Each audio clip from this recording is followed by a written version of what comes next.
All right, here we are. Again, we don't have any official sexy intro, but again, that doesn't matter. We're here with one of the best jockeys in the entire nation. Arnaldo Bocachica from Charlestown, top 8 and really top 10 winner for the last decade, maybe even plus, all over the nation. But really a resident at Charlestown. Boca, what do you got to say to the people? How's it going? Hi, everybody. Everything's good. Hey, great to have you. Again, 8 straight jockey titles at Charlestown. First of all, do you remember winning it the very first time? Going back to the very first jockey title, maybe even the year before that. Yeah, I remember. Actually, the first time I win the title here was my Bob Boy year back in 2007. I won. That was my first one, and then back in 2018 was I win eight. Yeah, the last eight. Wow, I mean, what a story of resilience. So you won it your first time in 2007, and then Yeah, you win it again officially until 2018. yeah, yeah. I mean, we think of you as this incredible legend. I heard even in a podcast that maybe it took you a while to even get 5 or so wins. Obviously, we see you as a just a winner. Talk about maybe the early struggles at Charlestown, and yeah, really just that resilience that you had to face. Yeah, after I lost the buck, it got really hard. Like for 2 3 years, it was a little bit hard, like to keep winning. Then I had the opportunity to start writing for your mom, for Ronnie Brown, around 2009. And my business pick up when I started writing for him. Then I pick up Mr. Casey. I don't know if you remember Mr. Casey. He was a good trainer here. I started writing for him, and the business started getting better and better till I pick up Jeff in 2015. Well, hey, we'll shout out to Ronnie Brown. Again, quick. Yeah. Obviously, again, this was not part of my notes. All of my notes are going to be just on my iPhone here, so I'll be looking down a lot. But obviously, I love Ronnie Brown. I'm new to the Charlestown, but I'm obviously all in. I want to be one of the biggest fans, biggest supporters of you all. But I guess just talk about that Ronnie Brown relationship. I mean, that's awesome that it kind of helped. Pick Yeah. up. Again, him taking a chance on you. Yeah, that's pretty nice. I did really good for him with the buck. And then because Ronnie Brown and Jeff Bronco, they like the buck a lot. So I did good with the buck with them. Then by 2009, it wasn't really a good buck winning a lot here. So Ronnie asked me to come work horses for him in the morning. And I did. And when I started working with horses for him in the morning, he started using me and we did pretty good. Like for a year and a half, we did really good. And again, you've been able to balance so many different relationships, and we'll jump into that here just in a second. But again, just for people who don't know, what made you choose Charlestown in the very beginning?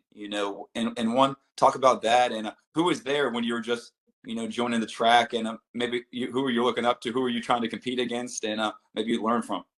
When I came here because I have this agent for Herson Rodriguez. He went to Puerto Rico and picked me from the Jockey school. So he went over there. He brought me here, and we started working over here in the summer of 2006. So yeah, that's why I came here because the agent was the one who brought me here. I didn't know anything. I was in Jockey school. I didn't even know any English. So I came here, and that's when we started. And when I started here, I looked JD Acosta because the agent that brought me here used to be JD agent, and he used to tell me watch JD. He's really good. So I started watching JD. Gerald Almodovar was leading rider back then. You got Travis, the legend of Charlestown. He have horses that run a lot for him, man. Horses run a lot for Travis, so I used to watch him too, and that's how I learned, just watching those guys. Again, I was just talking to Kendrick, and he was talking about Travis Dunkelberger. I mean, what an interesting name. But again, was he helpful, or was he competitive? Was even JD helpful or competitive back then when you were first? Uh, Travis, I didn't know any English, so I didn't talk to Travis much. I just watching, and Travis used to be quiet on his corner. But JD, he was pretty. He's competitive, but he's really helpful too. So he helped me and Gerard. I don't know if you remember Eric Ramirez. No, No, talk. he was another rider that was pretty good here, and he was in the same corner as me. So they helped me with stuff that I needed to learn back then. Hey, I love that. And hey, JD, he's not quiet at the track. Yeah, you can definitely hear him. From a mile away. But again, obviously, you have great English now. I mean, it could be even a sensitive question, but I think it's so interesting. How many things you guys are juggling. As jockeys. But how important do you think learning English is? For jockeys, or did that make a difference for you? Yeah, of course, it's very important to know English because the trainer they like feedback when you come back from the races. They wanna know what you think about the horse, or even before the race, they wanna let you know what to do in the race. When they know the horse, they want you to do this, and you don't know what they're saying to you, you might mess up, you know. Or if something happened in the race, you can come back and let them know what happened so they can fix it or work on it. If you don't know any English, how you gonna tell them? So it's really hard to don't be able to communicate with the trainers. So once you learn English, then you get more opportunities because you can communicate with them, and it's just better to be able to communicate with the people that are on the horse. Was there a time or was there a race where you're like, man, I need, or a specific reason why you like, oh, I have to learn English right now? Yeah, so so this is a funny story. So I win a race here in Charlotte for Scott Lake, who back then was the winning 400 races a year. He was winning a lot of races. So the next day he had two horses in Loro, and he asked my agent to go over there and pick one of the horses and win and ride the race for him. So and when I go out for the race in the paddock, he gave me instruction, but I didn't know what he telling me. I had no idea what he told me.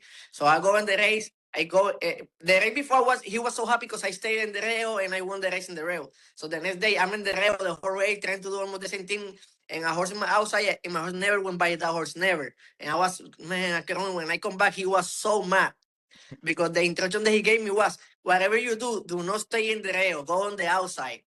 I didn't know what he told me, so I just stayed in the rail and I lost the race because I didn't know that the horse need to pass horses on the outside and the inside he won't pass.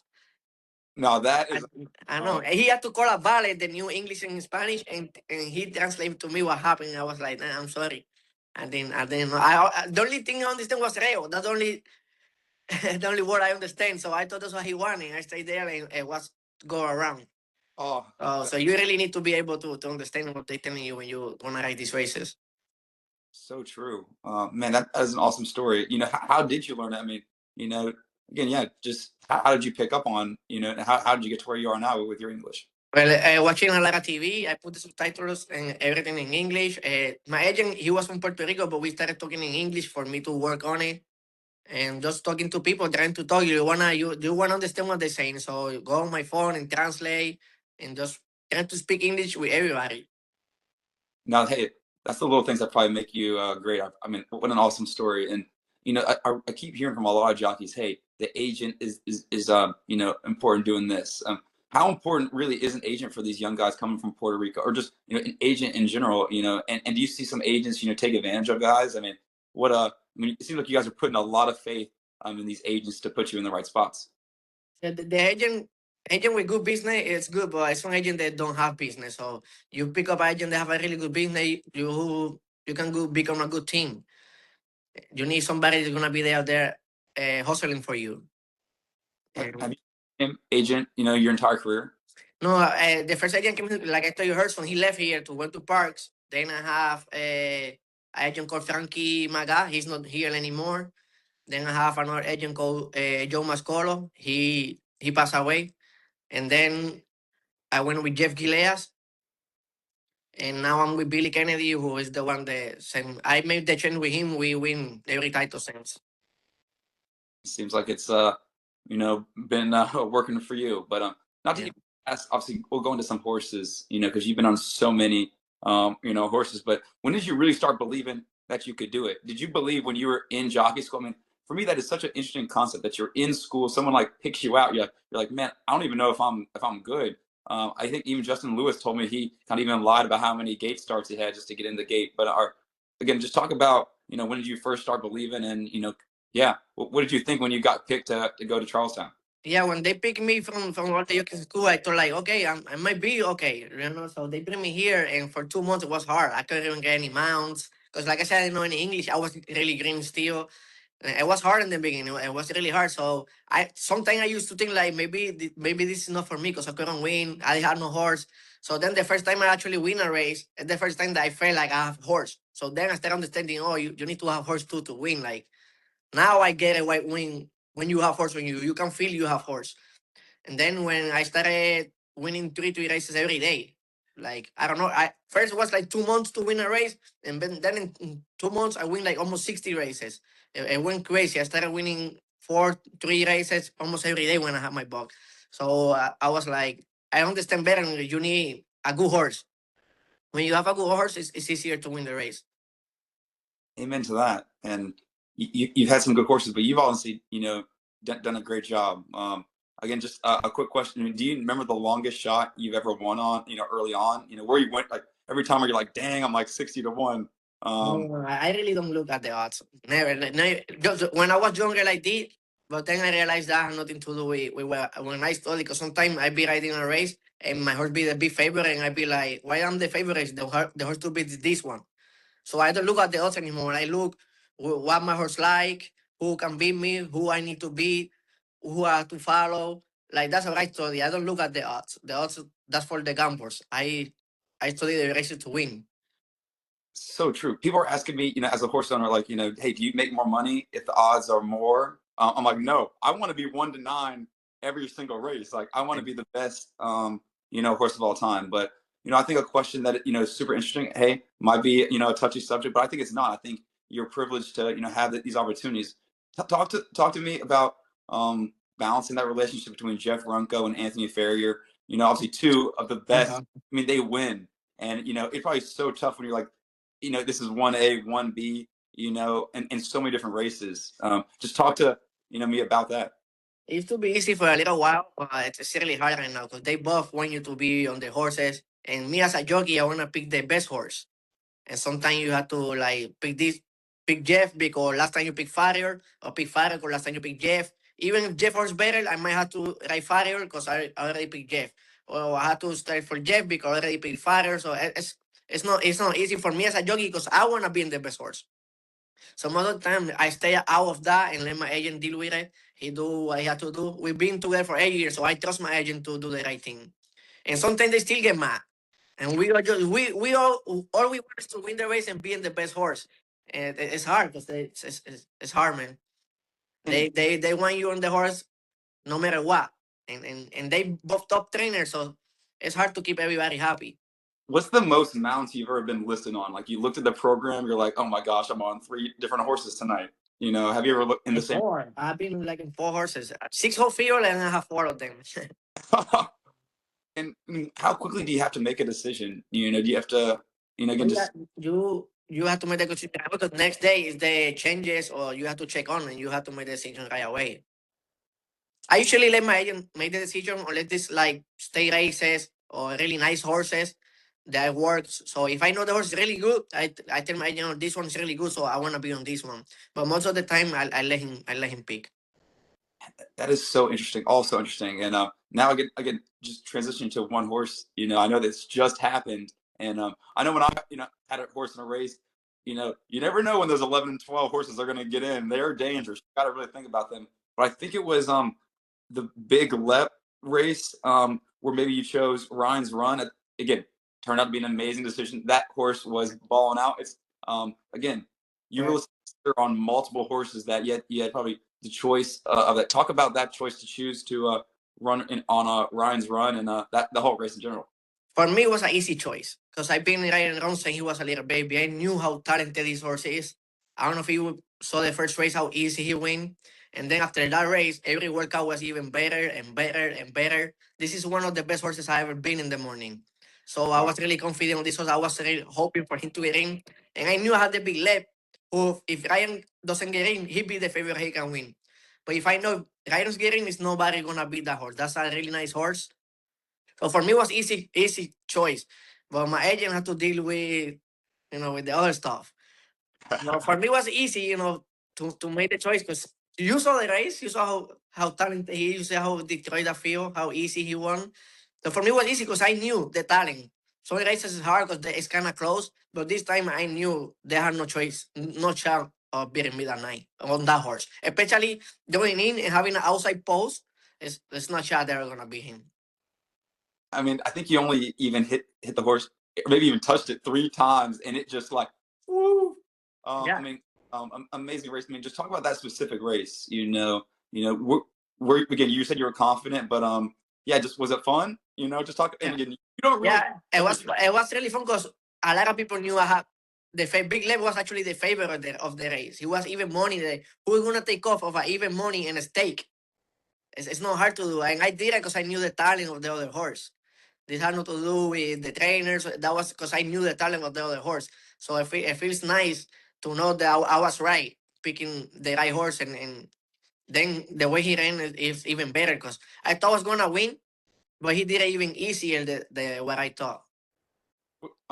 Again, this is a bold question. But what do you think is next? Maybe for that horse, just keep dominating stakes actions. At Charlestown, where do you think that horse can go? That I don't know. That Jeff. Jeff, he's the trainer, he's the owner. Him and Susan bet the horse, so they take care of that stuff. I ride the horse. They take care of, or they decide where the horse is gonna go. I'm just looking forward for him to run again. Because right now I think he's the best horse I'm riding right now, and I'm just waiting for him to run again. Where is he gonna go? Where he gonna run? That's Jeff's decision. And again, everybody seems to have so much respect for Jeff. He might not be in every race, but he really is a legend. I guess I would love to hear maybe your maybe just experiences. How'd you get in touch?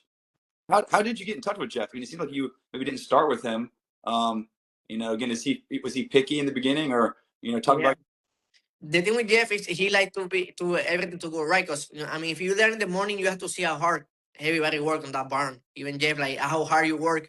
Then when the race come, he want everything to go right. Cause we already put a lot of work into it to this. So when you come outside, he want you to know what you're doing. You need to be ready. Like he get the program is like you know what we're doing, right? Like he like everything, like no mistake. If something happen, anything can happen, but he wanted you to be ready. So when I first started, it was a little hard because I had to get used to how he like the horses to be, because he's not like everybody like go whatever. He was a jockey too, so he understands a little bit better what happens in the race and stuff like that. So he heard me a lot to do things better in the race, and that's I think why we've been together so long, because I understand what he like, and he understand that I'm gonna be ready, that I do my homework, and that I wanna win as bad as he wanna win. I think people understand that there is really greatness at Charlestown. Like I think that Ronnie Brown, Anthony Ferrier, Jeff Runco, good rivalry is like making Charlestown, great. What do you think of that rivalry between those three? Yeah, just talk about that rivalry. Do you see between them? Are they competitive between each other, or are they pretty friendly? Everybody competitive. It's horse racing. Everybody wanna win. I feel like it's good for the sport. It's good for the people to see that going on. Everybody wanna win all the time. So I just think it's fun. It honestly really is. But again, when you look back on your career, is there a race, that really come like, or even a couple that you're just really, really proud of, when you're looking back on your career, or even just overall talk about maybe even a couple that, you're like, this was a Yeah. huge, And I don't know if you watched the 2016 Charleston Oaks. I did not. So I won that race, and I feel like that was a really good ride for me. Like I saved the ground. Javier wasn't the favorite for top pleasure, and the whole race I keep my eye on him to try to keep him in the inside. And then I made my move, and he came late. He wasn't able to get me, so I feel like the ride I did that night was like a smart ride, and I won the race. So I think that race right there was a moment that I felt proud of the way I rode. And beating them, I mean, what a team to beat. I mean, it's got to feel, good to beat some of those guys. I mean, it seems like the best jockeys, like it's not just go go. I mean, there is a little bit of trickery involved. Like you got to like bait people out. I think even maybe with with even Ryan's run, or even Duncan Idaho, sometimes you've let people kind of go out a little bit, and then you're like, oh, I'm coming right for you. How much is trickery, and how much is knowing the track and when to go, stop, knowing the horse, knowing the abilities. How important is that at Charlestown? And do you think that helped you, kind of a little the trickery there? Yeah, it's very important to know your horse and the track, and even the other jockeys, what they like to do, like who's gonna open the rail, who's gonna stay in the rail, who's gonna try to take you wide. Some horses like to be in the lead. So, like Duncan is a horse that he like to pass horses late. So I try to always save him a little bit more, because sometimes if you pass too early, he will wait on horses. If they come too fast, they might beat him. So it take me a few rides to really know that he like better to have a target. And some Ryan, he only had 2 races, so we still don't know what's best for him. But he's so talented. I think he's gonna be able to do anything. Constant Mission was another horse that like to have a target. He was really nice to ride too. So yes, it's very important to know the horse, the track, and the people you're riding with. And Duncan Idaho, I mean, I saw 16 wins for Duncan Idaho. I mean, I would honestly, made my pinky to have 16 wins for one of my horses. Were you on all 16 of those races for Duncan Idaho? Yeah, I have. Wow, Every race we won together. Yeah, 16. That I mean, that's got to be a record. Have you? I mean, again, I know I won 20 with Penguin Power. 20. Yeah, I mean, at that point, I mean, does that become your all-time favorite, horse? Or he is one of my favorite. I won state races with him from 4.5, 7 furlong all the way to Maranay. wow. He won Breeders' Night 5 years on a row, and he was just a very talented horse. And winning that many races with him, it was really really good. I wonder if you ever go. Again, that's crazy. 20 wins. Do you ever go and visit, these horses, in their retired? Yes, actually, I'm very lucky because look. I'm gonna show you where I'm living right now. So it's a farm right there, and that's where they Wow. bring the horses. That's Jeff Franco Farm. So I seen Penguin there when they retired him, Coastal Mission, all the good horses they bring in here. So I get to see them, and I go and sometimes get them candy and stuff. And I think the people want to know, is Coastal Mission making a comeback? Do you think Coastal Mission will race this year? No, I think he's gonna be retired. All right. We have a really good run. We win a lot of good races, and I think Jeff says it's time for him to get a nice home. And it seemed like he won the Russell Road. Obviously, you know it way more than I do. I mean, can you talk about any of the big races for Coastal Mission? I mean, what a legend. Yeah, he was very very nice, big hard horse. And yeah, that Russell Road looked like it was gonna be a little tough race, and that's when he's still like getting better and better. We weren't sure how good he was, and that was the night that we find out how good he actually was. Because after that, you see he won in a winning streak. He's very nice horse. Actually, the best horse I ever rode. Wow. Hey, there's some interesting news. And here's an interesting question. I know, again, the world shut down during COVID, and that was the first time I ever actually went to Charlestown. And there's a picture of me in the winner's circle, or right by the winner's circle, and Ronaldo was right there. Talk about Ronaldo, which obviously I think is a legend, but as well just winning at a big clip. But talk about Ronaldo and talk about racing during COVID. Did Charlestown experience any COVID things? Did you have to ride with mask, or you didn't even ride with mask anyways? But just talk about riding in COVID and the horse Ronaldo. Yeah, COVID was hard because you had to have the mask, and it was hot outside too. Uh, Nobody in the races. It was like it wasn't fun to really ride. But then, and every other day we had to suspend the races because maybe somebody have a positive test. You had to test almost every week. It was horrible, COVID actually. And Ronaldo, he was kind of the first few races. It was kind of hard with him, like he to learn what he like and stuff. And once we figured him out, you saw he started winning races. He won the classic on a night that nobody thought he has a shot to win. Everybody was on the Christy Petty horse and Juba with a twist. Nobody thought that horse could get beat that night, and we did with Ronaldo. He showed he can compete with him and actually beat him too. And it seemed like there was another race that no one thought. Like, I really think truly nobody thought that Barbadian runner was going to beat. Again, who knows the different names are pretty crazy, but Palinga's twin. Yeah, but I Again, think that's twin. Yeah, did that that, was just what 2 weeks ago, right? yeah, was that one the more surprise? I mean, that had to feel. I mean, it wasn't $1 million race, but that had to feel like wow, we just beat Yeah. off. Yeah, that was another ride that I thought I felt proud of because it was a really good race, tough race, but I have like easily slow pace. I couldn't go any slower than that. Like I was actually really happy how slow I was going. And even after that, I was thinking he's gonna come anyway because he in paper he looks so much better. But the closer we get to the wire, and I feel like nobody's getting closer to me, and my horse is actually responding to whatever I'm doing, like the whipping and riding. Every time I ask him to go, he give me more, and I see the wire right there. And he's still not coming. He's still not coming, and he came too late. Oh, he definitely came too late. I mean, that was an awesome win. And again, not to even ask even just a couple more questions, but Charlestown, this really does seem like a special place. What keeps you at Charlestown? Do you love it? Do you love the kind of I mean, a lot of people also, the younger guys, even look up to you. It seems like do you enjoy that role? I know you still want to beat those young guys, but why Charlestown? What do you love about it? And it's probably just home for you. But I'd love to hear it from you. Yeah, Charleston's home for me. I've been here my whole career, and I'm at the point where I like to ride the best horses. and I'm getting the opportunity to be in the best horses and winning the state races, and that's why I like the most. That I'm getting the opportunity to ride some of the best horses, with beginner ride horses that come here.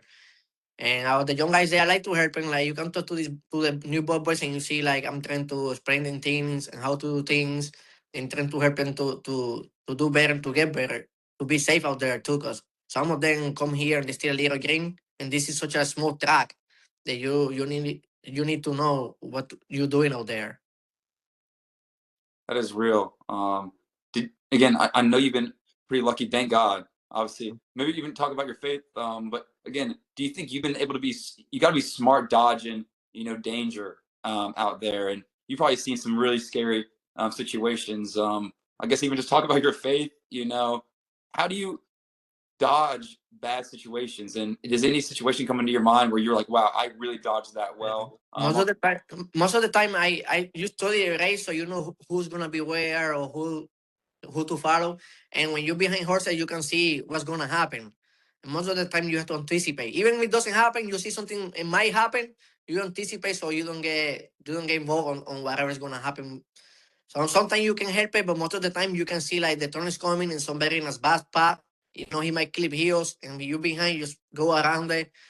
So you need to know your surroundings, who's in a bad spot, and all of that. And most of the thing you anticipate that something is gonna happen. I mean, I can just that's just scary. Think about it. But do you think one of the best skills that jockeys have, or even one of your best skills, is just quick reactions? Like, do you think on a fly, like quicker than the average person, you're able to react, move quick?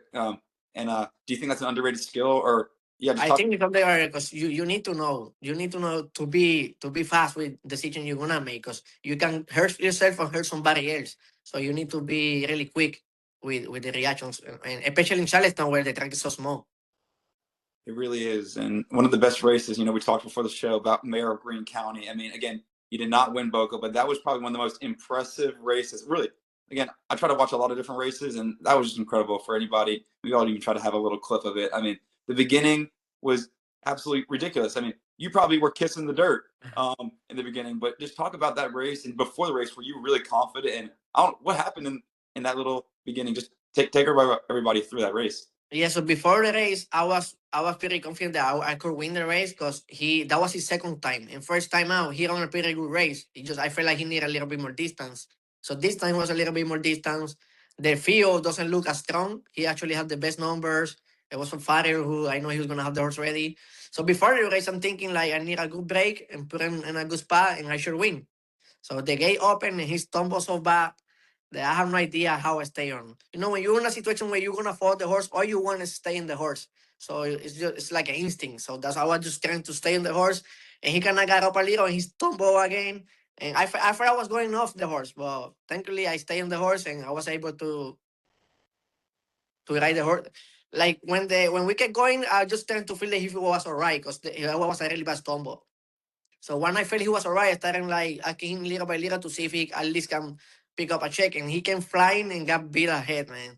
That was pretty impressive of a horse could stumble that bad and come back and almost win the race. Incredible. And do you think that horse has that horse raced again after that? Yeah, he raced like 3 weeks, like maybe a week ago, 2 weeks ago, and he won the race. I mean, that was Yeah. some stumble.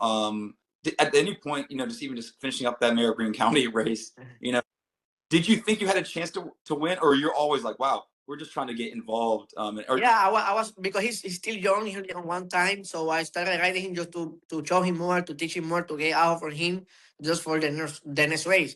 But by the quarter pole, I felt like, man, I still have a shot. I wasn't that far. He's moving good, so it was very impressive for him to finish second after that. And after me thinking I'm just gonna maybe hit the board or teaching something for learn something about him too, and he ended up just getting beat by a head.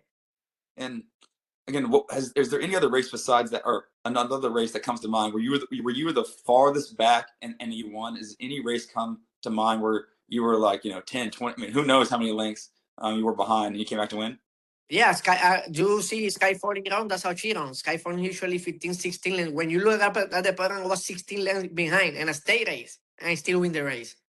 With this What Sky is falling, that's a style. She like to be left alone early, get her home pace, And when you start arcing, she start moving like she start flying at the end. Most of the time, she's just so far behind, and for her to get there on time in a stake race is pretty impressive. What's the name of the horse again? Sky is falling. I'm gonna have to look that up, man. What did that's I love those. Like, again, Yeah. you on anything, but if you had to set up, do you like the closers? Do you like flying, or do you like just being in the lead all the way? No, I like to be close to the pace, because here in Charlottetown is a track where everybody's saying everybody want to be like in forward position. So when you get the lead, and especially me, because I usually ride horses with a good shot, they push you early or they make you go too fast if you're in the lead. So I rather to sit close to the pace. Because if I feel, that's how I feel here. Like if I go to the lead, somebody's gonna make me go faster than I wanna go, or push me earlier than I wanted to go. So I rather just try to sit behind the pace, so that doesn't happen to me. Unless there's a really fast horse and I have no choice to go to the lead, then I go. But if I feel I have the choice to sit, I sit better. I like to follow somebody instead of being the one being followed, because most of the time they're gonna make me move earlier than I want to. That's so interesting, and I love the mind games. People are always trying to knock you off. People probably for the last decade have been trying to knock you off, Boca, but you've been able to bob it and weave. I saw even that you rode in Jamaica. Hey, I would love to go to Jamaica. You won on maybe a horse called, I think, Tuts, and I'll get to another horse here in a second. But talk about going to that track and watching that race from, I guess, just watching Charlestown races. It seemed like it was like a 55-mile stretch at the end. It seemed like it was going on forever. I was like, where is this wire? But talk about that experience, man, going to Jamaica, another country, and even getting wins. Talk about the whole experience. That was a really nice experience. The people over there, like they were so nice. They treated me like I mean great. Like that was best experience ever. Like when I got there, I was expecting what was gonna happen, but when the race started, you see it was really packed, and a lot of people like calling my name. They wanted pictures. They want me to sign autograph for them. And yeah, the stress is really long over there. I was thinking the same thing when I'm on the lead. I'm like, where's this wire? I was getting tired, and the wire wasn't coming. I was really happy to be able to win over there. I would love to go back because it was a really nice experience, and the people over there was just really nice. Man, you can't beat Jamaica. I mean, what not? And you got to get paid going there. I mean, when you go to those unique spots, is the agent, or who are you having to pay your own way? Again, how does that work when you get to go on these off trips? For Jamaica, they contacted me on my social media, and they wanted me.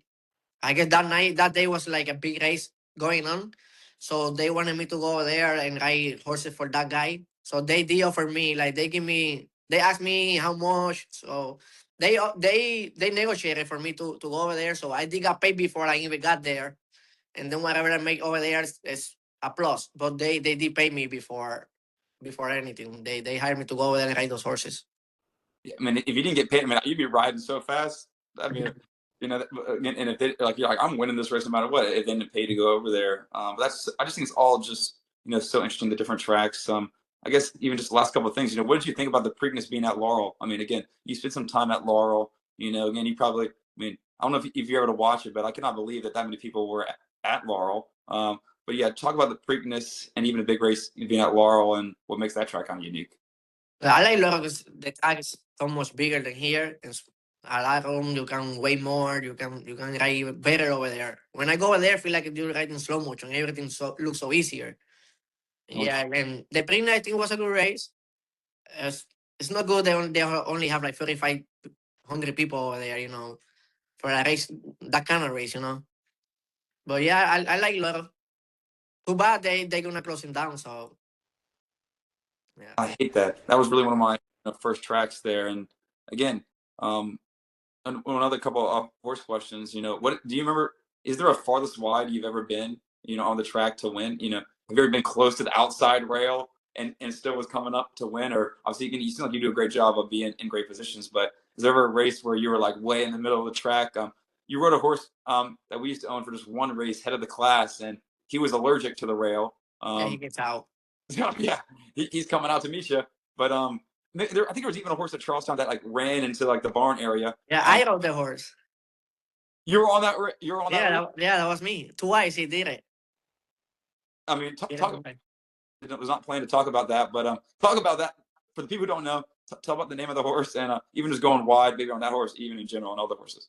Yeah, that was RPF. What RPF? So that horse, My God. he used to do it in the morning, but he used to do it like when in the other turn. That's why I usually pull up the horses in the morning. So when you start to pull him up, he will like bolt in the morning. So he on first time 4.5. He didn't do anything. Finished third.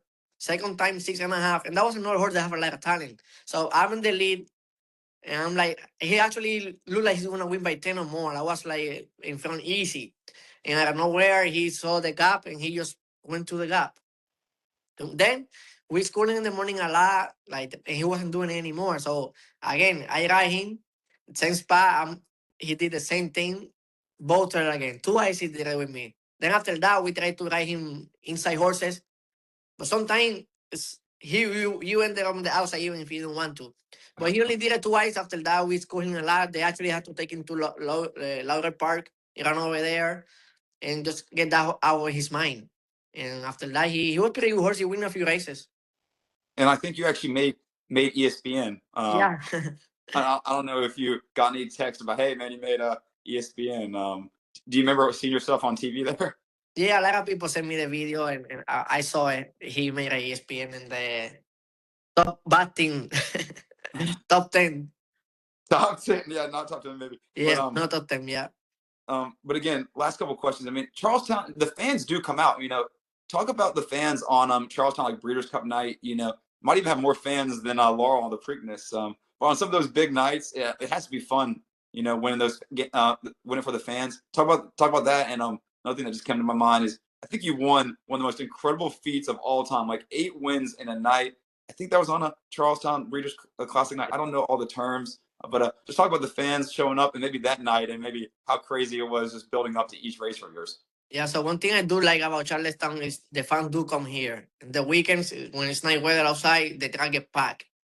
It's nice when you come in the stretch, you can hear the people like screaming and get you more excited. It's nice to see fans come out there and enjoy the races. So in Charleston, we do get a lot of people. I don't know if you were here last year when they brought the zebras, the camels. No. That's the night that I ever see the track more packed. It was people everywhere. I never see that track that packed. It had to be like thousands of people over there. I never seen that many people. So that was a fun night to be there and ride that night. And yeah, the night I win 8 races, that was a crazy night. I mean, you see when you look at the program, you see you have a few opportunities, and a night like that, everybody wanna win that night. It's really nice. That's what we work all year for, to that night to have the best horses that night. And that year I have a few good horses, so I needed luck. I was hoping to win 2 or 3, because that night I had Star on Night, who was a really nice, one of my nicest fillies I ever rode. I had Muadi when he was younger, he was doing so good. Penguin Power was when he was winning the state races. So I knew I could have a good night, but never in my mind I thought I was going to win 8 races. And the good thing about that night too is that those good horses that I thought should win were the last horses. So when I started the earlier races, I was like, man, I might do this. I might win all these races, because the first races were the hardest to win. And once I won those, I was pretty confident the later races I was going to win them too. Incredible night.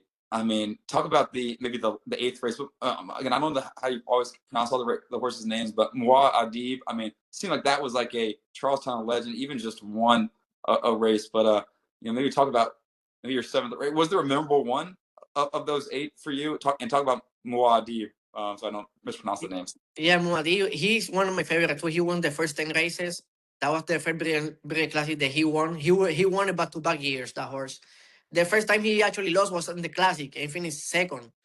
It was a pretty good horse. He's really nice. So he on that night, that's the one I really wanted to win. One, because he was undefeated. He was the best horse of the track, and that's the race that you want to win here.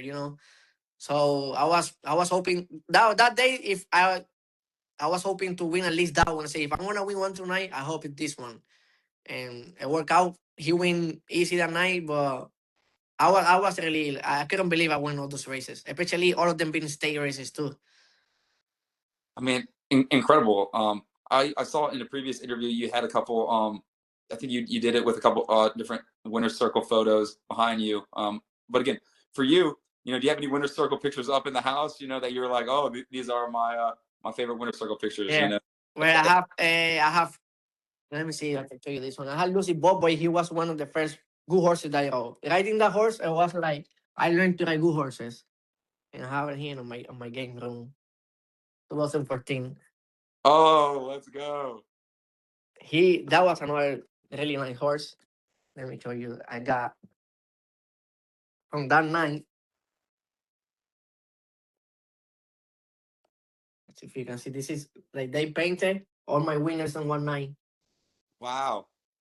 And then that year, Muad'Dib and Starlight Night ended up being horses of the year, both of them. And I got the picture that says like horses of the year. Can you read out what were all 8 of those winners for that night? What you saying? What were all 8 of those winners for that night? All the state races I won. The only one I didn't win was the 4.5 for the dash. That was the only one I didn't win. I won the classic, the Cavada. I don't remember all the names, but they all state races, all good horses.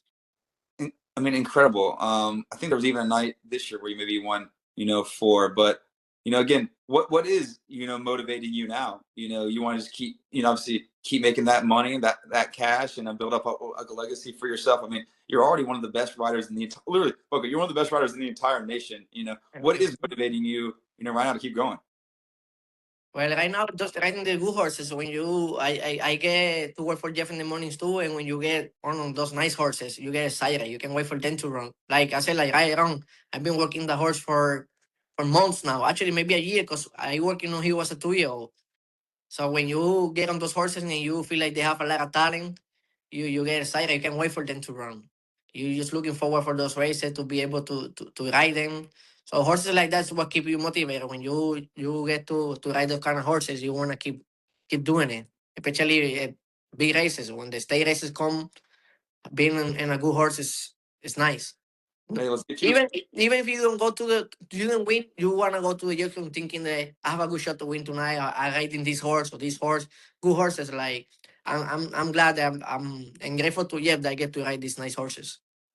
No, absolutely. And are there any other, lastly, any other horses that people should be excited about, that we should see coming? Any other horses that you're really excited about, coming up, or just even for the Well, rest? Jeff have a really few nice babies in the barn right now. He actually have Ryan Ron full brother. He has another baby that Luke is been working really nice. So when they come, when it's time to go, they're gonna see them. They nice babies over there. All right. I can't wait for Duncan Idaho to get back to the races. He's been training really good too. Like I say, Ryan, I can't wait for Ryan to run again. And another horse I thought that you did a great job on, and it's for a smaller trainer, but does the horse Hammer stick out to you at all? Hammer, yeah, for Mauricio, Yeah. yeah, he's a nice horse too. And again, you have to pick the winner in a lot of things, and again, really the last question, obviously, again, you, you you've been pushed a little bit from this guy a little bit, but obviously you're such a humble guy. You're competitive. But again, you just win. But talk about maybe the relationship with Moises. He's definitely said it in the past that he wants to beat you and wants to get the top of the spot. And you got to probably respect a guy who even thinks that he can get to a spot even close to you. But talk about his riding and a rider like Moises trying to make it in this world.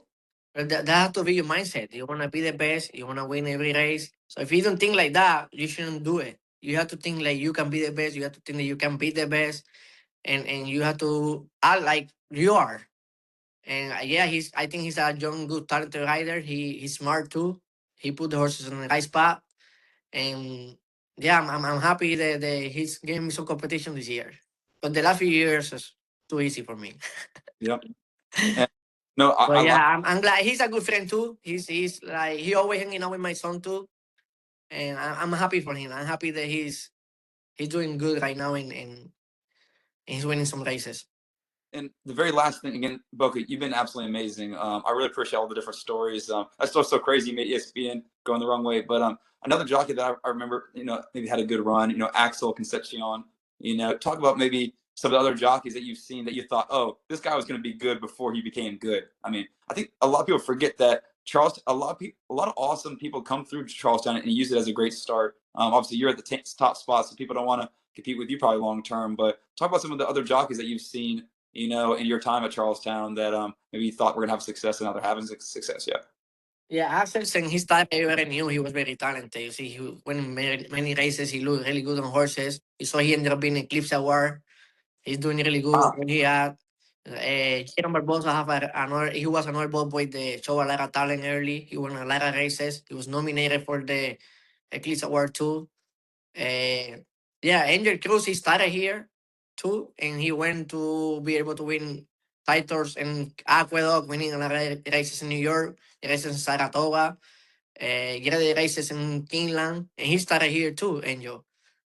Yeah, I mean, Charlestown have all you need is the opportunity. You good opportunity, you can make it.